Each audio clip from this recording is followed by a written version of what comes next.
Hello, today I'm going to be making some bread. It's Dutch oven no knead bread. So as the as the name suggests, you don't have to knead it, just mix it. Okay. As you can see, I've got all my ingredients ready. I've got 410 grams of bread flour. I've got a packet of dried yeast. There's teaspoons of salt in with the flour, just once mixing in, and we use a teaspoon of sugar. I think that's about it. That's all the ingredients, and there's my Dutch oven. And Christopher's pointing at something. Oh, water, of course. Thanks, Chris. Water. So this is 12 fluid ounces of tepid water. Don't make it too hot. Nothing over 110 degrees, otherwise you kill the yeast. Okay? Thank you. So this is rather a wet mix, so don't be too concerned. That's how it stays. So just mix the salt in with the flour. Actually, don't use the flour first. Put the water in the bowl and the yeast, which I can't get, which I can never get in. Just bear with me. There we go. At this point, you could, once you put your sugar in, you could leave it in the warm water until it starts to bubble. But believe me, you don't really need it to do that. So if you're a bit pushed for time or you don't want to be bothered. So that's the yeast in with the warm water and a teaspoon. I'm using caster sugar, but you can use normal sugar if you don't have any. That's that. And the salt's already in with the flour, as I've said.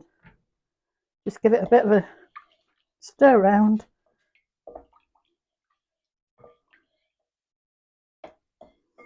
And then begin to add the flour. Well, you can add the flour all at once, but I like to do it just half and half.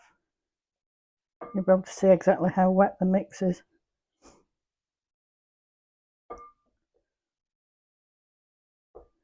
But don't worry about it. It sorts itself out. All comes out in the wash. The last of the flour.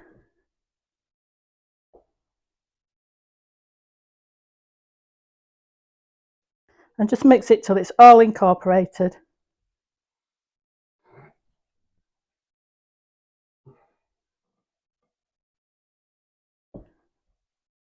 Doesn't actually look that wet. Oh, it is. I'm flicking it about everywhere. Try not to do that.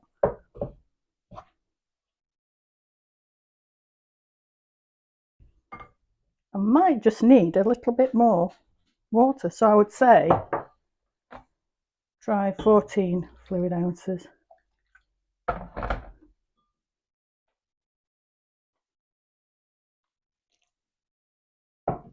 That hot yeast killing water.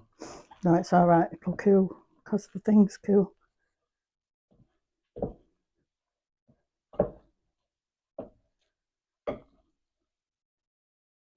So it doesn't have to be smooth or anything, just all incorporated. Now at this point, for my own good, I like to just put a little bit of oil in the bowl, and at the moment you can actually move the dough to one side, so you can do that. I haven't reached the oil out. I do it so that when it rises, it doesn't stick to the sides. So just put a bit on your fingers. Rub it all around the sides. And if you can get under the dough, which I can, do that also. Okay, put that in the bowl. So there you go. You're just going to cover that with cling film and a kitchen towel. Excuse me while I just wash my hands. Ish.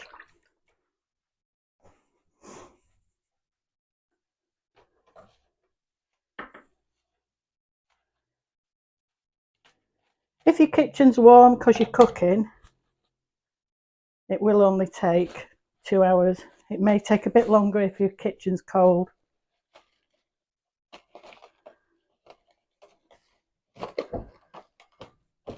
God.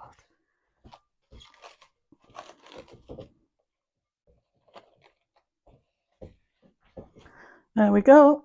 And oh, I knew I'd put some on one side. There we go. So that's the first part done. Leave it for at least 2 hours. See how you go. It needs to double in size. So here's the dough, doubled in size at least.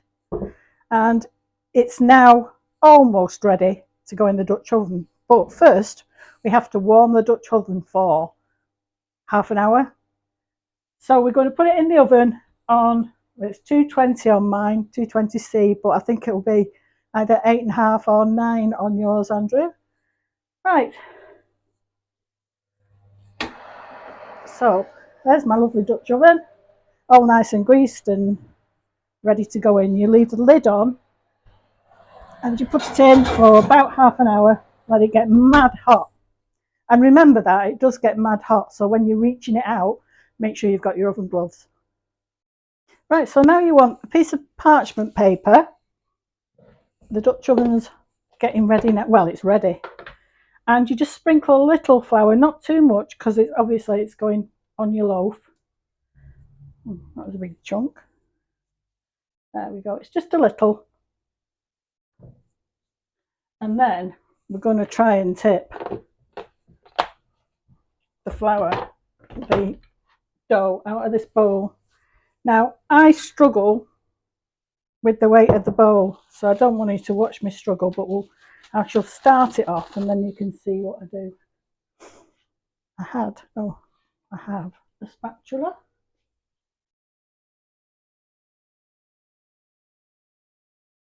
Loosen it a little around the edges.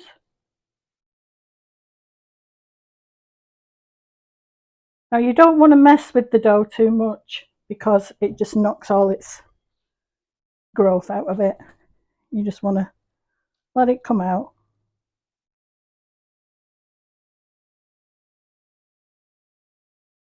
Oh look, it's nearly all out. That's good.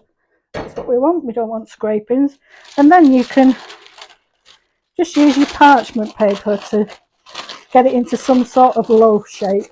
Doesn't much matter because once it goes in the Dutch oven, it sorts itself out. So you can do that, or you can use the spatula to move it, try and shape it into whatever shape. But like I say, it doesn't matter because you'll be happy with what you get anyway. Right, so now it's on there. We're ready to get the Dutch oven. Now remember, it'll be absolutely screaming hot. So get your oven gloves, don't forget them, or else you'll be screaming.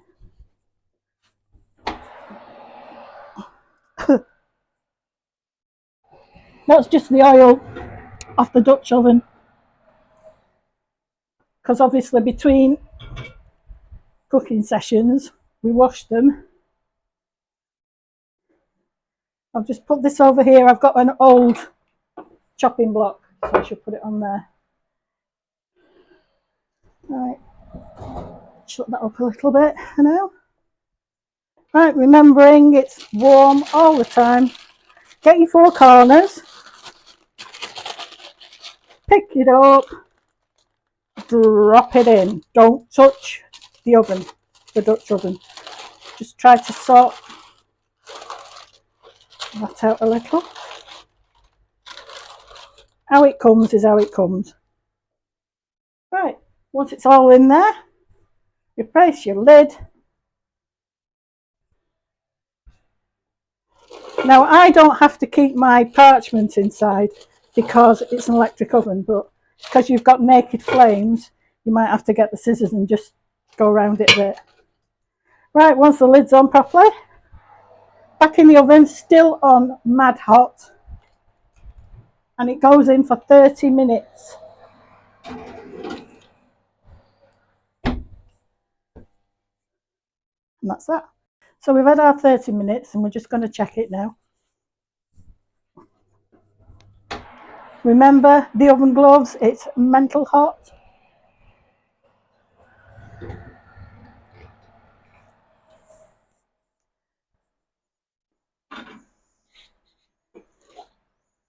That's looking good. So what we do now is we pop it back in the oven now until we get the desired colour. It's not far off, but I like them a little bit browner. So I'd just give it another 5 minutes just to brown off. Okay. Right, so I think it's done. I shall grab it out. Oven gloves, mad hot, remember.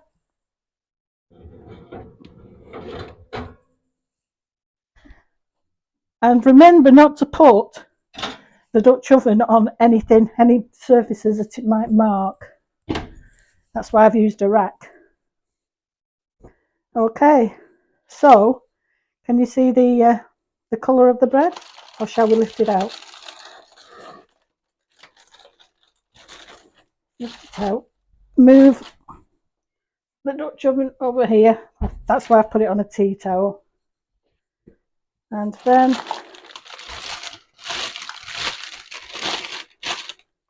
actually I'll probably use a tea towel to handle it as well. Nice sound, lovely colour, nice shape. Leave it on a cooling rack, and voila, there you go.